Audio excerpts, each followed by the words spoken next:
Well, hello, everyone, and happy Monday. Welcome to another episode of Kayla Unfiltered, the Housing Call-In Show.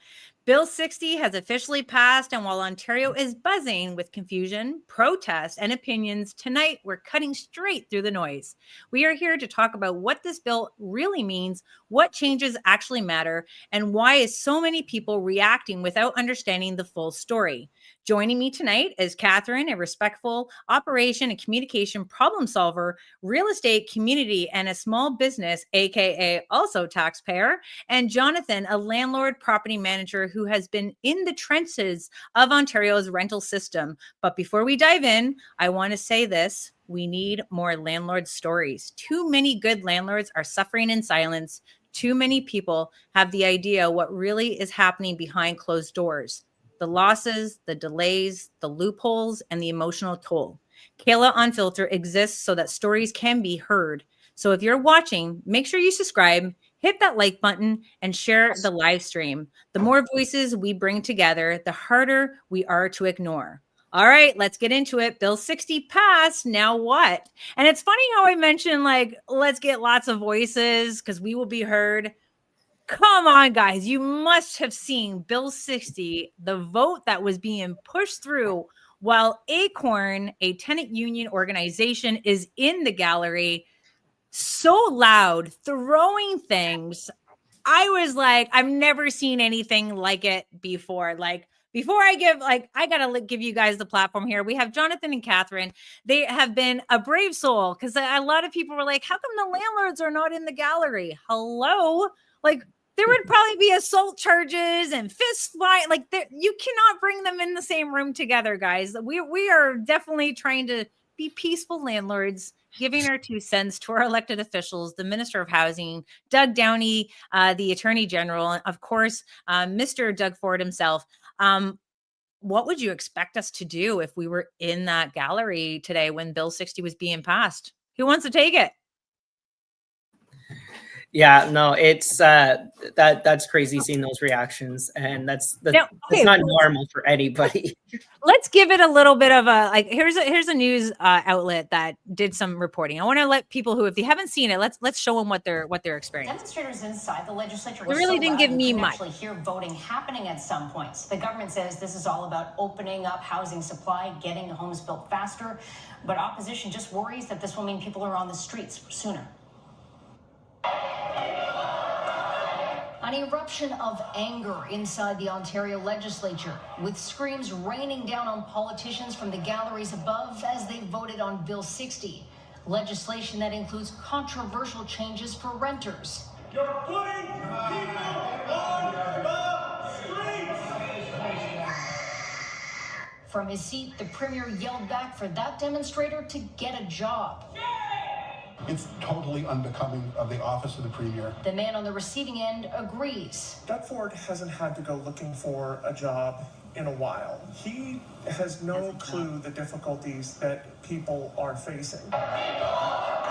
The legislature in such a state of chaos, security ordered the public out on a bill that skipped committee hearings. People's voices do need to be heard. Worried more renters will lose their homes. Well, I heard it in the House today for sure, but I don't agree with it because we're creating balance in the landlord-tenant system. The bill shortens the grace period for a tenant who missed rent before they can be evicted. We're talking about big property managers who are getting rich off of these schemes, and they're the ones who are going to profit. But small-scale landlords insist they need help. I've had landlords call me crying because of a tenant that has not only did not pay rent for months and knows how to avoid the eviction, they also damaged the property. Opposition parties say this bill does nothing to solve serious problems between landlords and tenants. All it does is it points the finger at every single renter and tenant, of whom the vast majority are acting in good faith.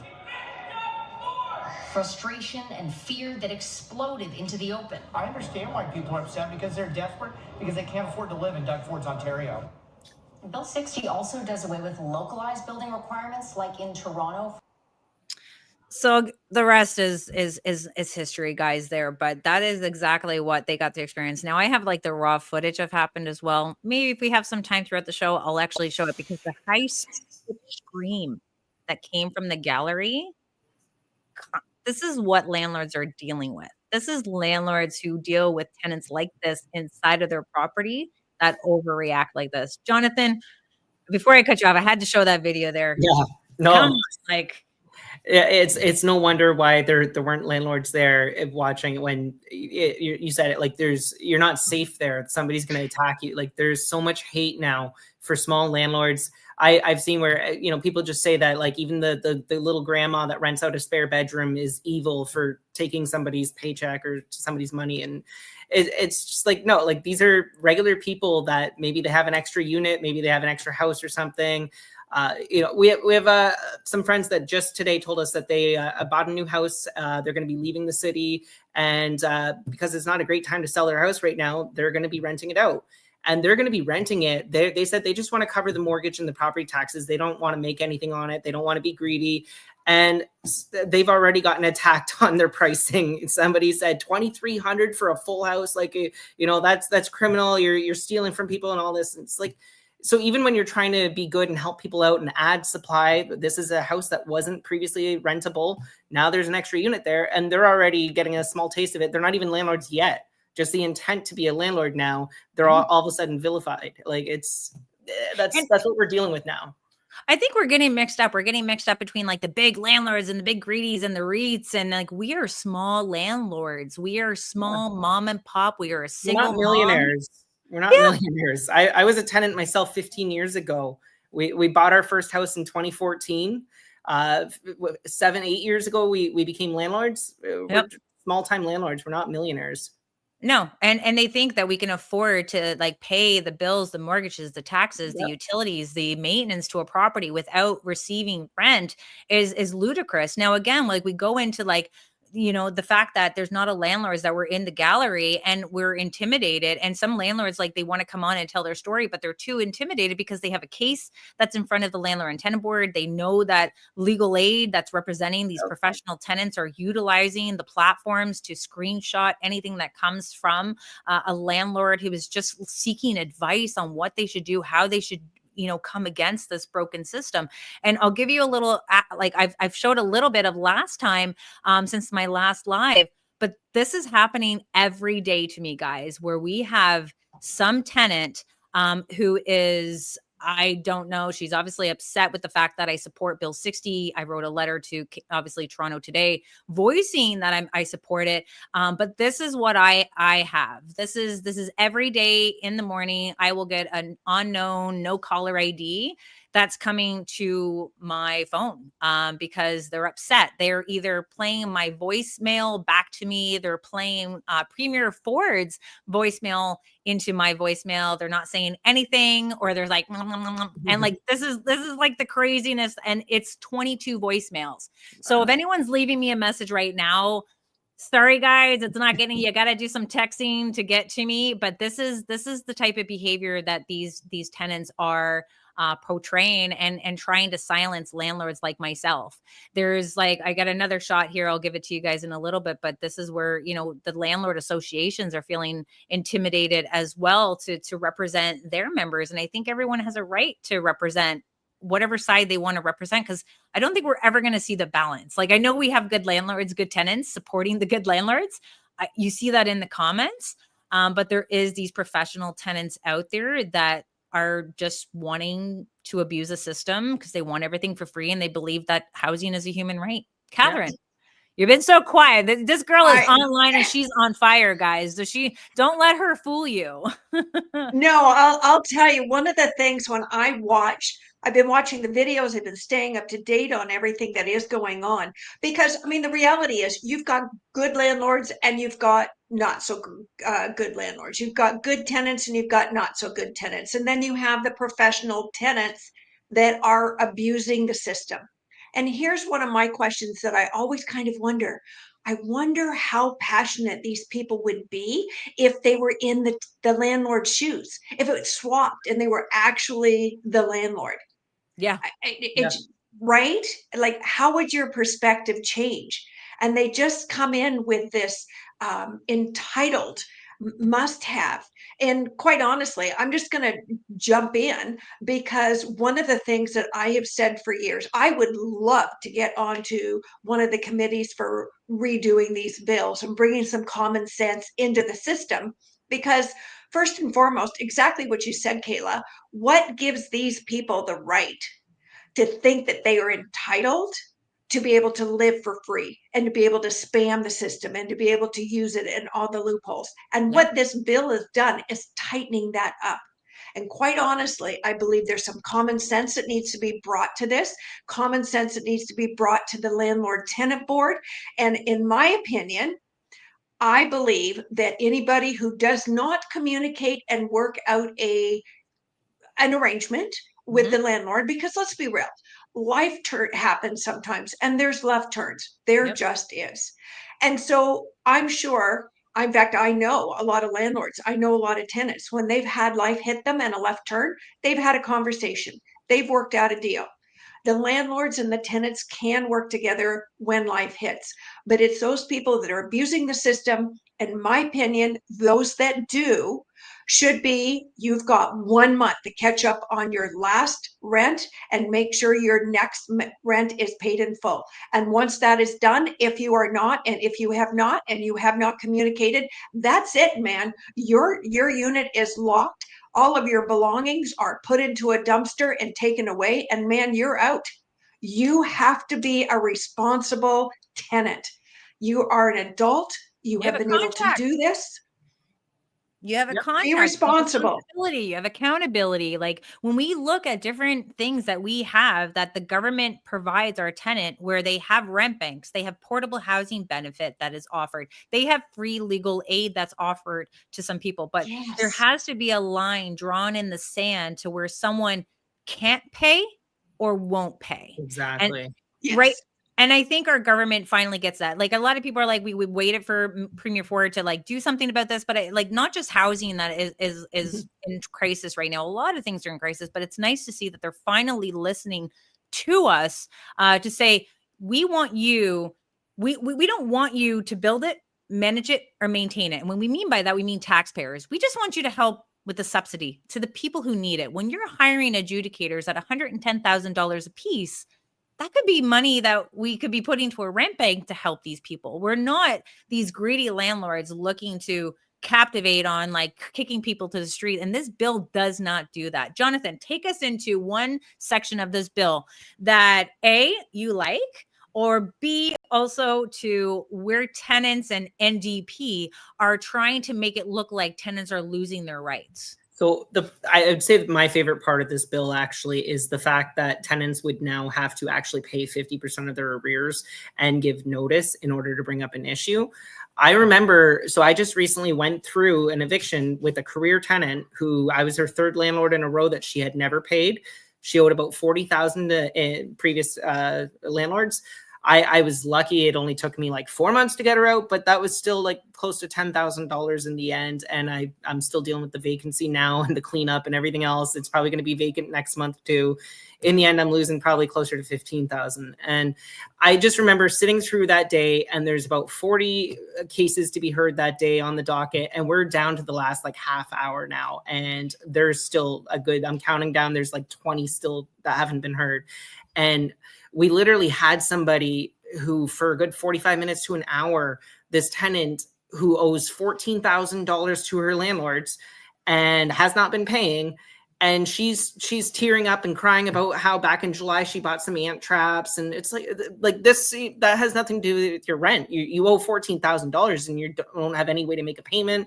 The adjudicator's even trying to bring it back to the fact that she doesn't have any way to catch up on those arrears. So it's like, so the arrears are just going to keep increasing. And it's just the amount of, by the end of it, there was about 15 cases that got adjourned that day. I spoke up. I got very lucky. I said, hey, like, I don't think my case will take very long. And they just kind of slipped me in right at the end. And I was so lucky that I got in because so many people weren't lucky. And I've seen this so many times now where other landlords are saying, like, you know what, we applied back in March. We've been adjourned like 3 times. We haven't made it through yet. It's making it take 8 months, 12 months to get an eviction still. And it's literally, people know that, especially like the ones I had there, she knew how to work the system. Yep. So she's been through this enough times. She knows to get the stay orders. She had a stay order the last time she was supposed to be evicted from her previous landlord, October last year. They ended up not getting her out until February, even though the original eviction date was like October 27th. Now, how did you find out she was evicted before from an like? So I found out after she moved in, the cases were uploaded to Open Room. And I had originally checked it before she moved in. She gave us all pay stubs, credit reports, everything, bank statements, everything looked really legit. And now with AI and everything, it's so easy to fake documents. Yeah. We trusted her. She seemed like a really good lady. She's a single mom to a pair of adult kids. We took a chance on her. We didn't see the need to grill her and go the extra mile to dig deep. And it wasn't until she said something that didn't make sense. She told me that I was going to be getting a check, and this is after she moved in, but she was going to be getting a check from the city in mind. It was going to be sent to me, a payment from the city. And I was asking, okay, well, why? Like, what's that for? And she said, back child support. The city doesn't deal with that. That's provincial. That's not the city. Found out that it was actually a program that was calling, and it was through the like a housing benefit for low income people. She wouldn't have qualified for it if she was making the kind of money she. Why would she lie about that though? Like, just tell us, like, you're part of a rental system. She was trying to stretch it out as long as she could, right? So she didn't want to admit that she was actually on welfare and that she was not actually making $100,000 a year like she claimed she was. She claimed she was an IT, customer support agent. And she said she was making $49 an hour. And it's like she had the great credit score and everything to go with it. She had a whole backstory. So she didn't have rental history because she was selling her mother's house and her mother had passed away and all this. Found out later her mother passed away years ago. It wasn't anything recent. So it was just everything made up, right? And then that's when we found she already had 5 orders against her. Five. So we were able to figure out ahead of time she's going to be applying for stay orders. And we did everything we could to try to block her and get ahead of it. She didn't even know until like 6 months in that we knew. So as we're getting close to the court date, it's like she just assumed that we still thought she was working and everything. She kept going with those lies and everything. It's like no, like. You know what's sad? Like we have to sit here and we have to talk about it. We have to know what the tenants are using for loopholes, but unfortunately at the same time we're educating people who don't know how to do it. So it's more important than ever the landlord speak up. And again, like, it sucks that you had to find out after she moved in, and it's so important for everyone to report their tenant's monthly payment history to front lobby. It goes directly to the tenant's credit. So if every landlord out there is doing your credit checks, you're going to find out before they even get into the place. Don't wait until it's uploaded to a site. Like, report it to their credit. It's a business expense. This is something that you can write off as an expense, and knowing that you're not just like impacting the tenant's credit and maybe they don't care, but at least you're helping your community members identify the people who are abusing it. I'm glad that our government is able to see that now. And that's why with the bill, and knowing that they don't pay rent and then they make an excuse that there's maintenance outstanding. And again, it doesn't stop tenants from like saying there's a maintenance issue. You can still file for maintenance issues. You're just not bringing it up when the landlords bring you for non-payment of rent. You know, that's the fairness that people are not understanding. Katherine, you're there for the L1. Like, exactly. So Jonathan, sorry. Go ahead. So can you imagine if those tenants that you hadn't paid for the first month and they hadn't paid the second month and they were out, and all of that came out of the landlord, all of that backlog in the landlord tenant board dockets, they'd be gone. All of it. You don't pay, you're gone. So then when there is a true issue, when there is something that does need to be heard, then it can be heard and you have the time. It's not the bigger benefit of all of this is right now there is still an incentive for people to scam the system. They have a reason to try to get a free year of rent because they know they can. If every single time, even if the landlord lost a full month, so they paid their first, they paid their last, and there was a whole missing month in there that you didn't get paid, what tenant is really going to go through that much effort to try to find 4 places a year, 4 different places that they're going to have to move from each time, right? Like, there's no incentive at that point. Like, there's no reason. And I'm hoping that the career tenant I just got rid of, her past landlords, it was 9 months, 8 months. I got her out in luckily 4 months, and that's still too long, but 4 months, she ended up having to abandon all her stuff because she didn't even have a place to go to next. So she abandoned everything, furniture, everything. She had leased all new furniture from a rental company. She left it all behind because she was going to be couch surfing for the next who knows how long. And as far as I know, she still does not actually have a fixed address yet. And maybe now she'll learn her lesson. Like, and even when I found out about all this, I wasn't sure. I thought maybe she's going to try to turn over a new leaf. Maybe she sees that the board's starting to speed things up and everything, and that, you know, she won't get away with as much. Maybe she'll actually try to stay. My rental was $1,000 a month cheaper than her previous place that she wasn't paying at. $1,000 a month cheaper. So she could have made it work. She actually had enough money coming in between all the benefits, and she had 2 adult kids that could have been working. Between the 3 of them splitting the rent, it was very affordable.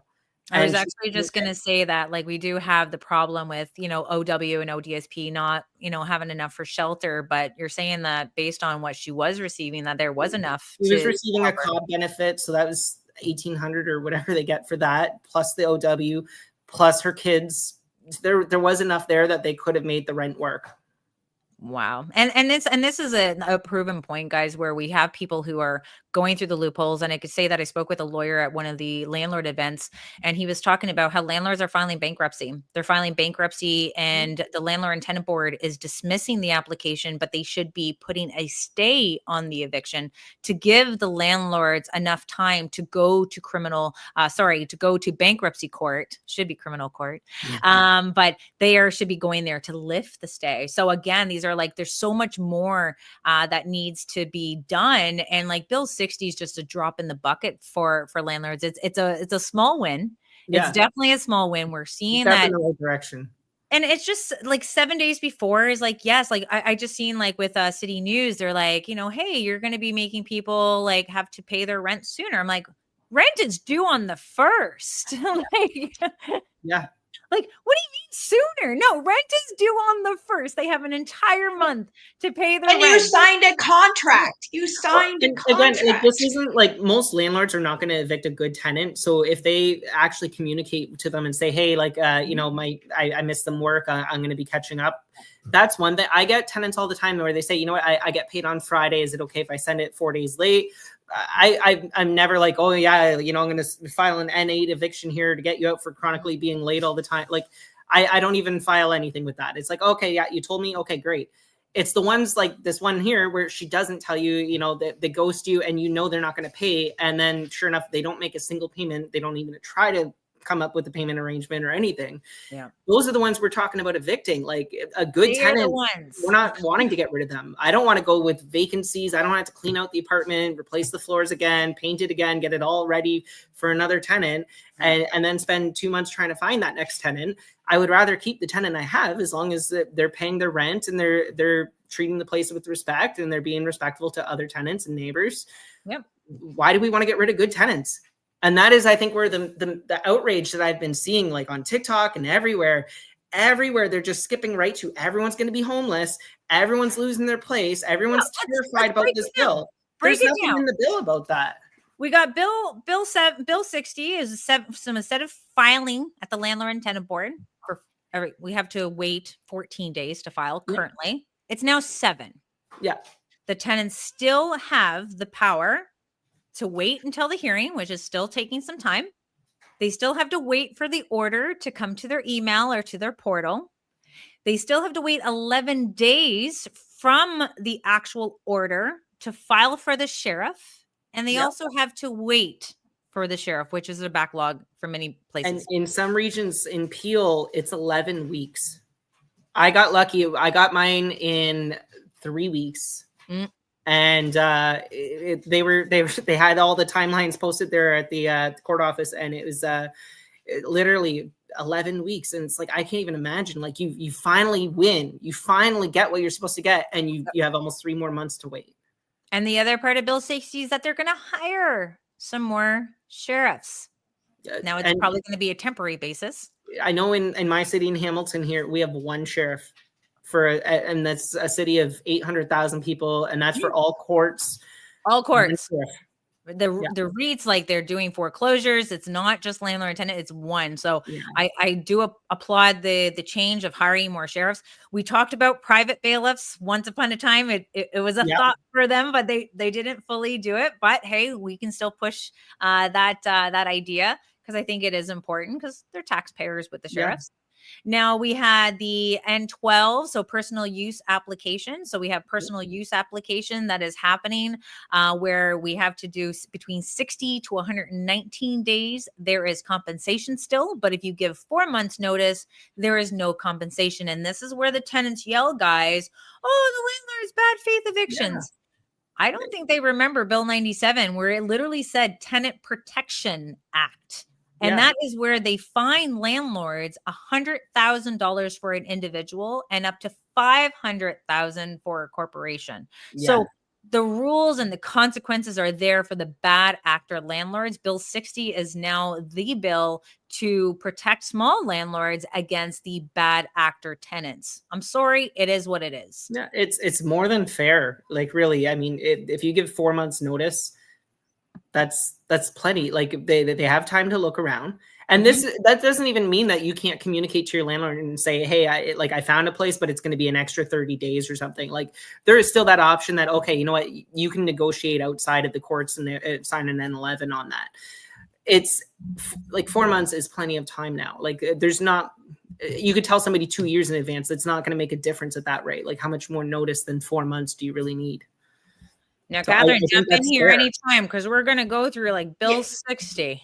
I absolutely. It's so interesting what you're saying, and the points are so true. But I think, Jonathan, to kind of pull it together, what it is that you're saying is the secret between the landlord and the tenants is building a relationship. Yes. It's having that open communication. It's building the relationship. It's saying, hey, we really like it. It's knowing and trusting that these are responsible tenants that are going to take care of your property. Sure, when, exactly as you say, when you go in, you're going to have to repaint and you're going to have to do a deep cleaning. But do you really have to go in and redo the floors? Do you really have to go in and get a new refrigerator and a new dishwasher and everything? Because people have just wrecked it purposefully by having zero respect. And I think that's what the bottom line is, that people need to be respectful, that they are in somebody else's property. And I just believe that there is a relationship, like that's where you gain the trust. And exactly, if somebody as your tenant came to you and said, look, I need an extra few days, it's not a problem, because you know that they're not lying. You know that they're not trying to scam you. Exactly. And I that's just so important. Yeah, I have some great relationships with some of my tenants. And so it's not like it's a us versus them kind of scenario. It's like, we're on the same side. I have tenants. I've got one guy, he makes great money and everything, and he actually wants to be a landlord himself. And so he's always asking me for advice and how to get into it. And he's saving towards buying his first rental property. I've watched as some of my tenants have gone on to buy their first houses and start their families and everything like that. So like, we're always rooting for their success. We're always there. I've helped some of my tenants get into investing and things like that, like trying to help them succeed in life. We have great relationships with them. I drive my basement tenant to his doctor's appointment sometimes. Like, it's like, they're a senior couple, and his wife had the car, and he asked me if I could take him. And I'm like, yeah, sure. Like, and we've done favors like that for each other back and forth. Like, we've lived in the same house. They moved in a month after we moved into this house. So we have a basement suite here, and they've been our tenants for 7.5 years now. Yeah. So we have a great relationship with them. They've watched our kids grow up. Like, we have that. We're not like, and I think this is where we have to look at that narrative. Look at the NDP narrative. Look at the far left groups that are out there who are being funded by CUPE, a union representing municipal workers. Like, they're too far left to what the extreme is. And you see it through the comments of the articles that I post, is that they're wanting to just peg and paint all landlords with the same brush. And we have to sit back and understand that we have these landlords being the backbone of our industry, and they are being taken advantage of. This is rent theft. What's happening is rent theft. It's clear and simple. We have people who've been charged for stealing 39 pounds of apples. Yeah. But you can get away with not paying $50,000 in rent. You have no means to make a payment arrangement, and you're going to have the nerve to stand in front of those elected officials, throw things at them, be so loud that you were preventing them from voting on something that majority of us are and even good tenants are looking for. It was like, who are you? Like, where did this entitlement happen? And I can tell you right now, I listened in on some of these hearings, and there was a tenant was complaining about the snow removal that was not being done on their property. And the adjudicator asked her, is like, did you talk to the landlord? She's like, no, I told the city. And what did the city say? Well, the city said that the landlords have 24 hours from when the snow falls. So here, this tenant was just trying to be vindictive, trying to make this a maintenance issue that's backlogging the landlord and tenant board to make it look like they can get money back from their rent as a rent rebatement. They are abusing this. And just like the tenants are doing cash for keys, they're also going through the landlord and tenant board to see what money they can get back on their rent. Like, when is enough? Because we're not going to sit here and allow our taxpayers to pay for the mismanagement of the landlord and tenant board and having to hire more adjudicators just because it's not running efficiently as it should be, nor paying for the legal aid for tenants to take advantage of poor landlords. Yeah. I always I don't see how it's fair that you could literally have like just some old lady who's retired and just, you know, in her 80s or something like that running a rental, and she doesn't know the legal system. She doesn't have the means to hire a paralegal or a lawyer, and she can't get a free consultation on the day of the hearing. She can't, like, you have one typo and they're still throwing out cases. Yeah. I've literally watched it happen. I saw one where it was they put the billing period from the 15th to 15th of the month instead of 15th to 14th of the month, and the adjudicator was just ripping them apart, saying, well, how can I trust anything you said in your application because the dates are all wrong? It's like, well, like, you know what he meant. Well, but you know what? This crossed out, right?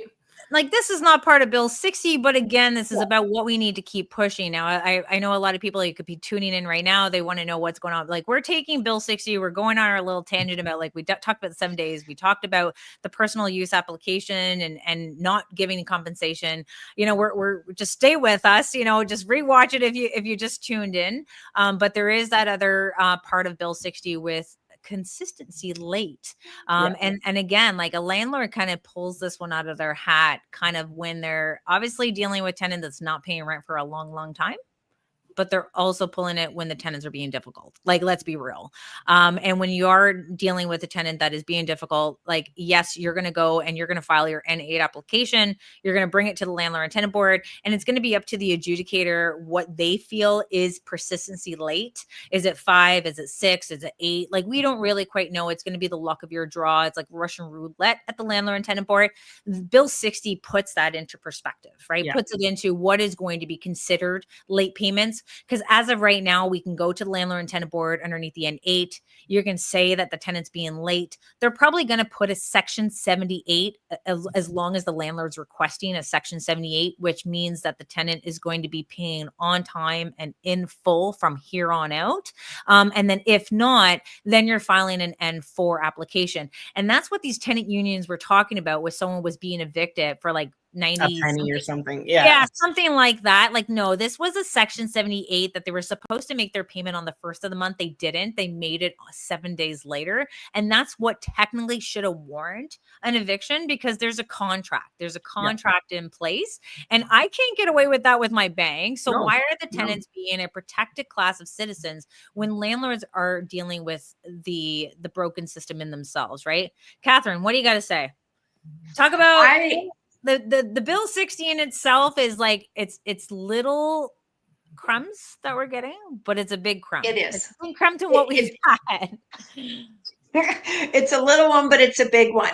I love the fact that Kayla, you and the landlords, Ontario Landlords Watch, what it is that you're doing is, with your credibility that you've established over the years of not doing smoke and mirrors, you're actually taking what those line by line in Bill 60, what it is that it actually means, and then also taking what it is that the NDPers and all the others that are slashing it, and they're full of smoke and mirrors and saying, nope, you're making everybody homeless and this and that and everything else with all their others. But you're actually taking that and dissecting it and saying, no, this is reality and this is not. These are the people that are trying to get everybody riled up.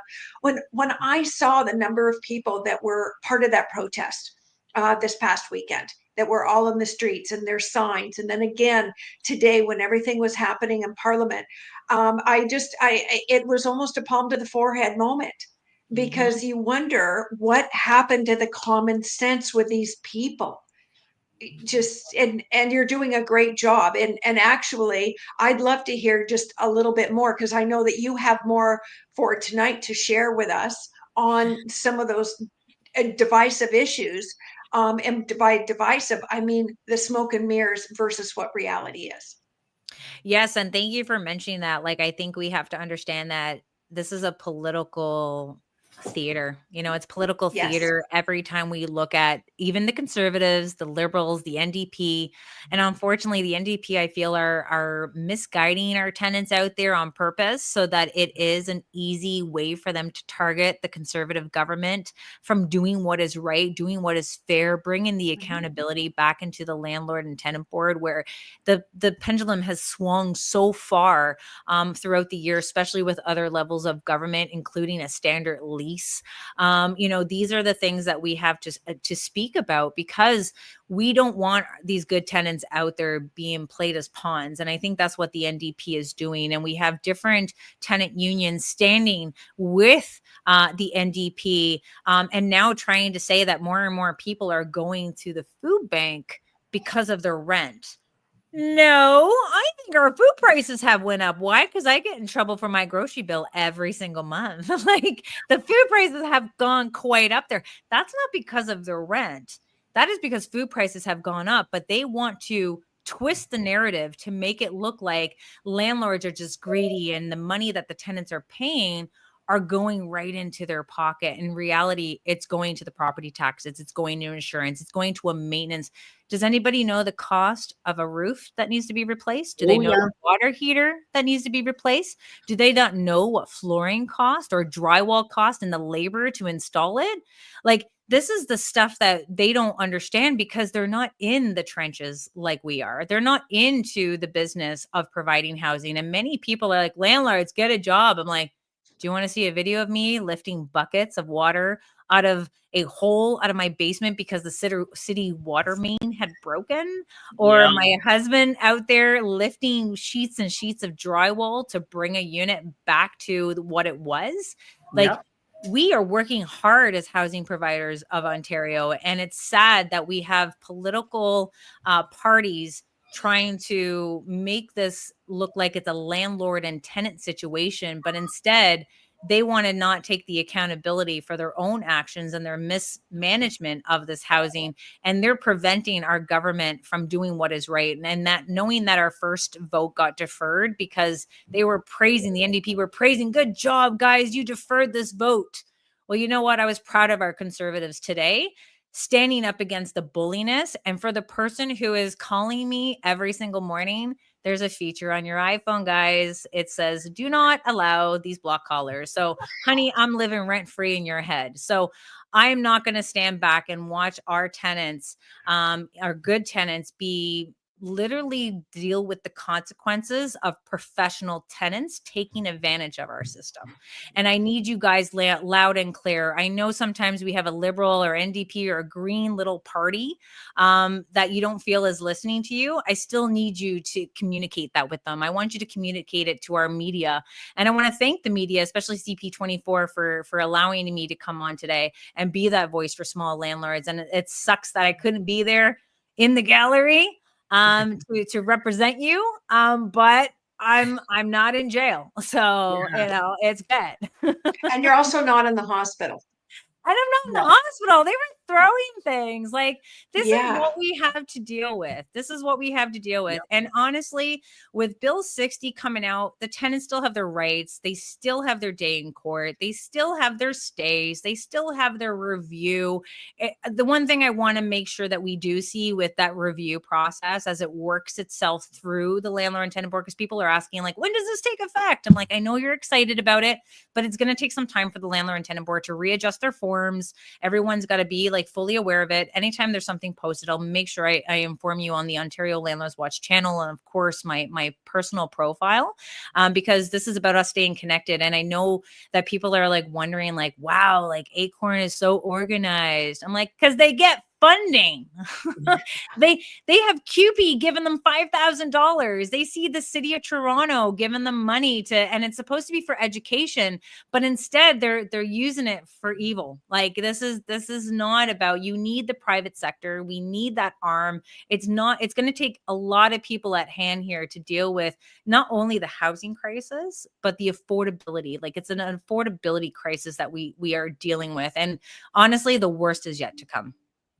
Yeah. True. Yeah. I think one of the things that you mentioned earlier, Kayla, which is important, is that front lobby is phenomenal. Like it's such a fabulous platform for those tenants who are kind of just entering into the market. Maybe they're new immigrants, maybe they have come from a broken relationship, maybe their first time apartment or looking for, but they have to establish credit. And what a fabulous way for them to establish credit is through front lobby, and as well, also a good communication vehicle for all landlords to be able to go back and be able to look and say, yeah, exactly. Hey, this person has got a history of really trying to spam the system. Yeah. Exactly. And like for all the tenants out there, like, oh, I don't think we should be looking at credit. It's like, dude, just because it's bad doesn't mean that you can't rebuild it. You can rebuild it by getting your landlord to report your payment history. Like start doing good now for yourself, because landlords, we could be understanding when there's a divorce and you've had a bankruptcy and things like that. We can understand if you didn't pay your Rogers bill. Like we totally get that. But we want to know that you can make your payments on time and in full, because nothing comes for free. Nothing comes for free. We have landlords that are going belly up right now. And I have stories that I'm going to be sharing in the next segments of landlords who lost their properties. Not because that the tenant was like, oh, well, the tenants will say, oh, well, you shouldn't be a landlord if you can't afford it. I was like, no, they could afford it. But yeah, like they came under hard times. They had an illness. They had a hardship in their family, and you stopped paying rent at the same time. And now they're in an open mortgage, having to make these payments, have to be dealing with the punishment. Like, why can't landlords in Ontario ask for a late fee like other provinces? Why aren't we looking at other provinces? Don't look at BC. BC is a write-off. Look at Alberta. Look at like the way people can file in PEI for free to have their dispute dealt with at the Landlord and Tenant Board in PI. Why are we charging $186? And it never gets paid. Like they award it, so the tenant has to pay it. We never get a dime from this. Like I know this tenant I just evicted on welfare. I'm never going to see a penny of that. So, oh yeah, great. You gave her the $186 fee on top of the $8,000 she owes. Like it doesn't help. It doesn't. And let's make it clear, when anyone does, like, you don't need an order to report the tenant's debt to front lobby. You don't need the tenant's consent to report it to front lobby, but you can only report the unpaid rent and the unpaid utilities. You can't do the 186. You can't do the damages unless you have an order for damages. That's the only way that you're going to be able to put this on the tenant's credit. They are doing the good and the bad. It's not a bad tenant list. We can't have one here in Ontario. That's why it's very important for that monthly rent reporting history to be so vital. Like it's been forever. Like we finally have tools. Like these are the tools. I tell people now, like I used to call it the game changer. I'm like, no, it's a tool. It's the tool. It's the tool every landlord in Canada and the United States needs to be using, because we do have people that unfortunately they just don't got their morals in check, right? And they are going to look at the most weakest of landlords out there to give you the saddest story to come in there. And again, landlords are not a charity. Unfortunately, like a lot of people think like, hey, you should be doing it. It's human rights. No, like the fact remains that we have bills that need to be paid as well. And we're providing you something that the big landlords can't provide you. Yeah. No, exactly. I've been shaking all days, guys. I actually had my time talking to Premier Doug Ford on the phone today. I'll say that. I wasn't going to say it, but it was after, guys. So don't worry. I didn't influence him. It was after.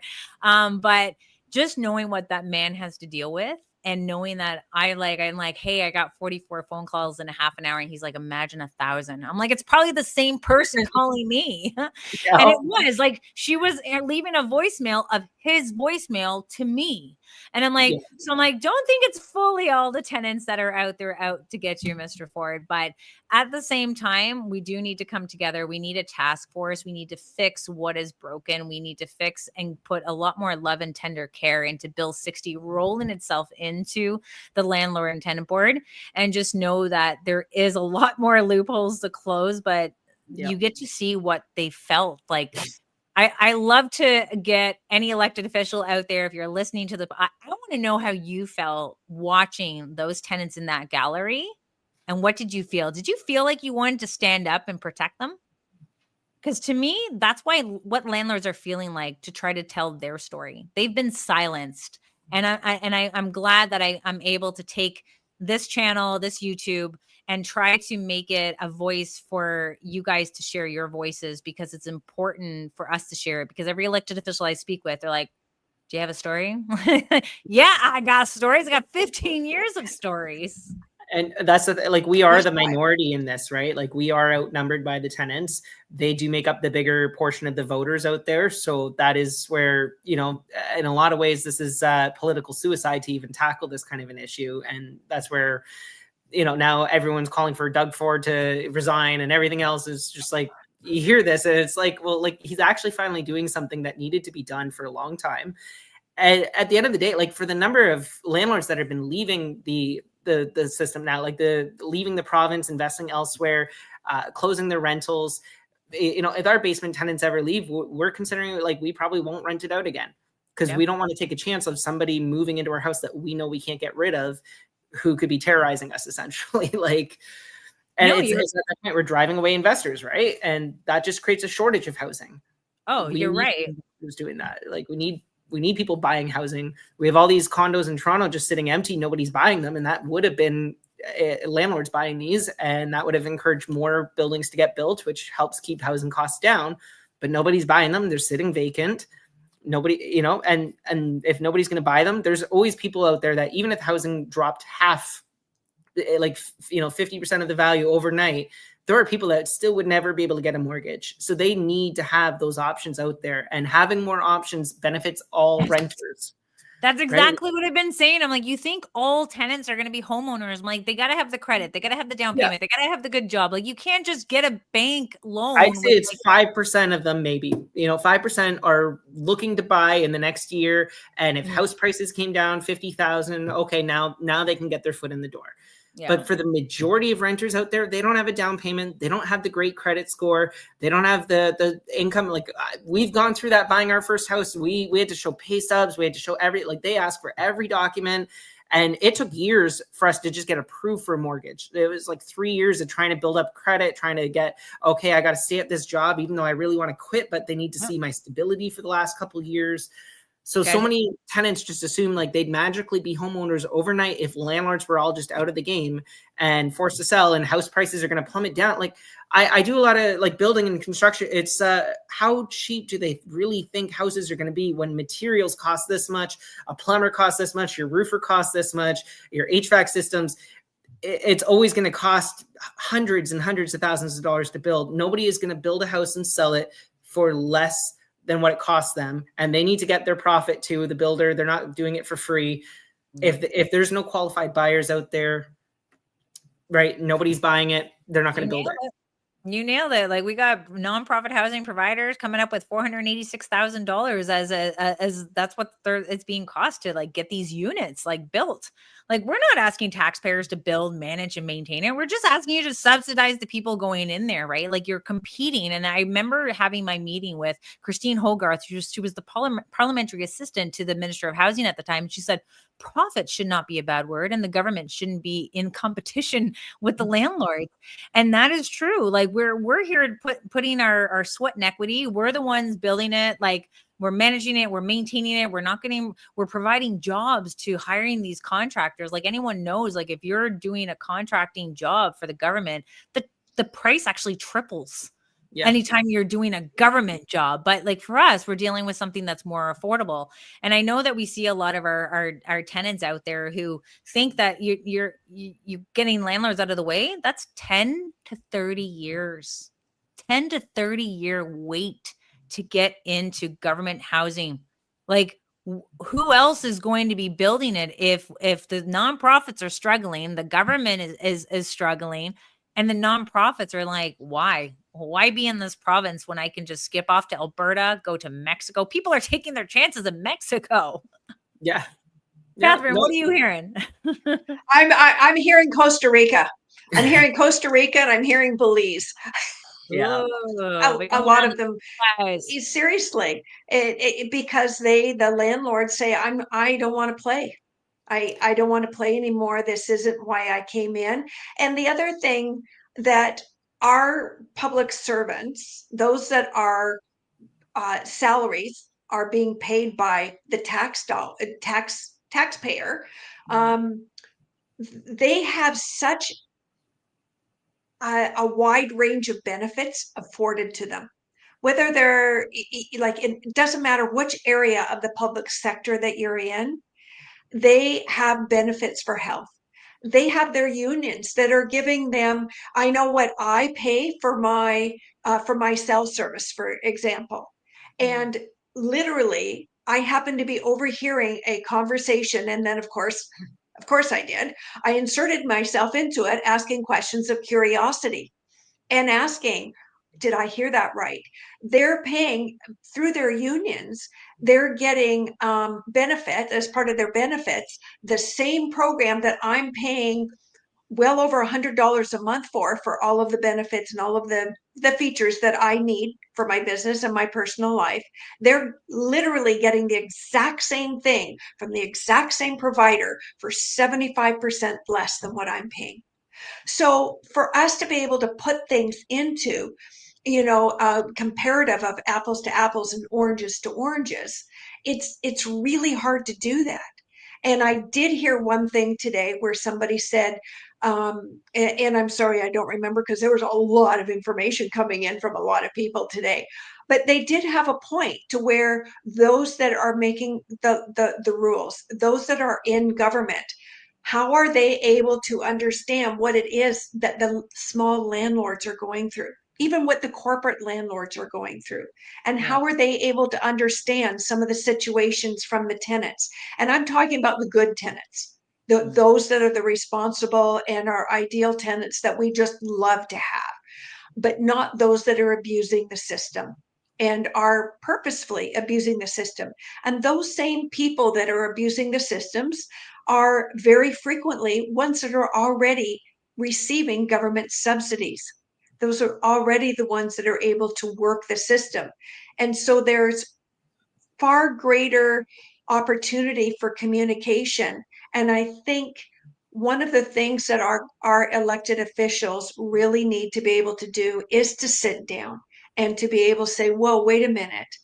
I have lived a privileged lifestyle for a while. Maybe always they have, maybe they haven't, but to be able to stop and put themselves into the shoes of the other person. And that's one of the key things for anybody to do in negotiations, in conversation. What is it that they're going through? Let's ask questions of curiosity and not judgment. That's curiosity killed what the cat, Whitman said. Exactly, they did. But it is also open for people to understand the other perspective, and in that way be able to come to the table and say, this is what common sense is. This is, we might not be able to have a win-win for everybody, but let's change it to where it's not this 80-20.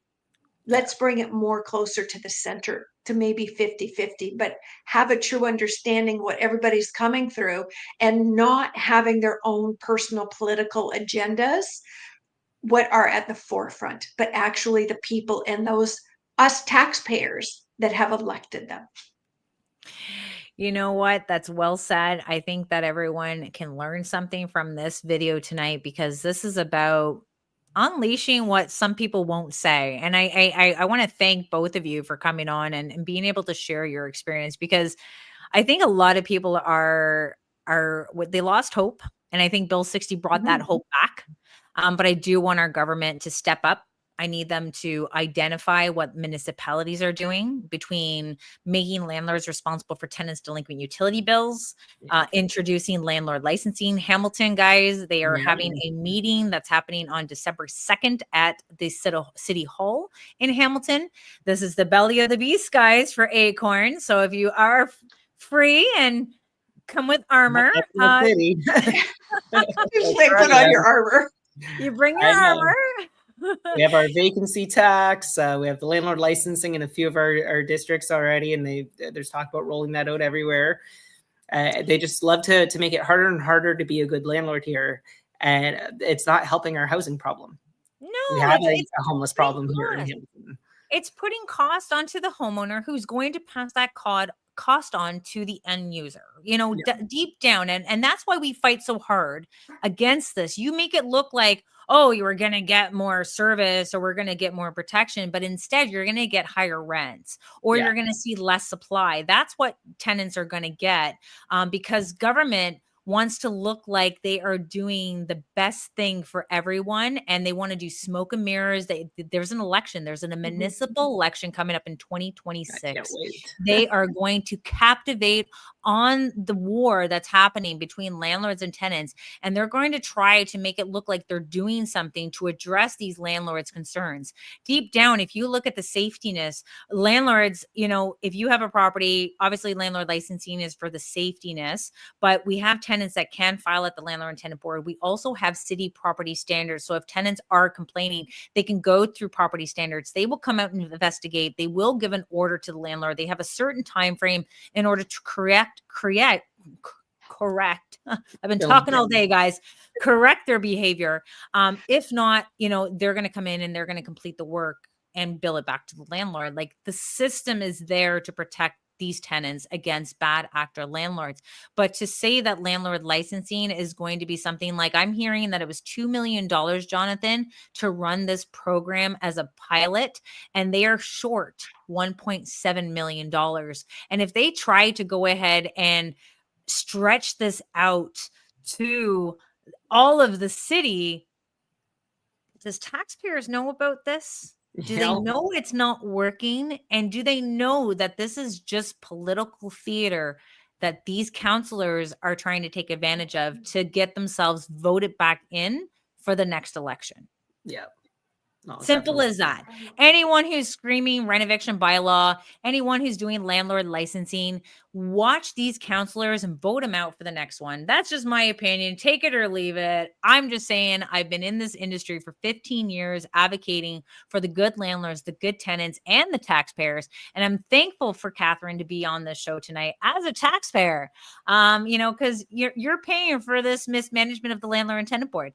You're watching more adjudicators being hired just because they're allowing tenants to have story time for 3 hours while they didn't pay their rent. Right? Come on, guys. Like a great gig, actually. Maybe I should apply. Oh, I've applied. I was just thinking the same thing. Right? Let's all get jobs there. Dude, I have applied just for the shits and giggles of it, guys. You think I'd be the Judge Judy of the Landlord and Tenant Board. They would not like me very much. But you know what I would do? Right? I would make sure that I would be right in with you.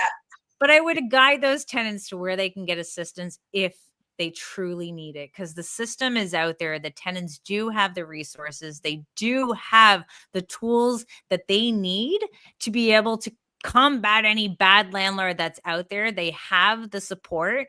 They're just taking advantage of it. So don't hate on our PCs today. If you agree with what everyone had said in this video, please subscribe. Please share it. We're just a small landlords association started in 2010 over water billing.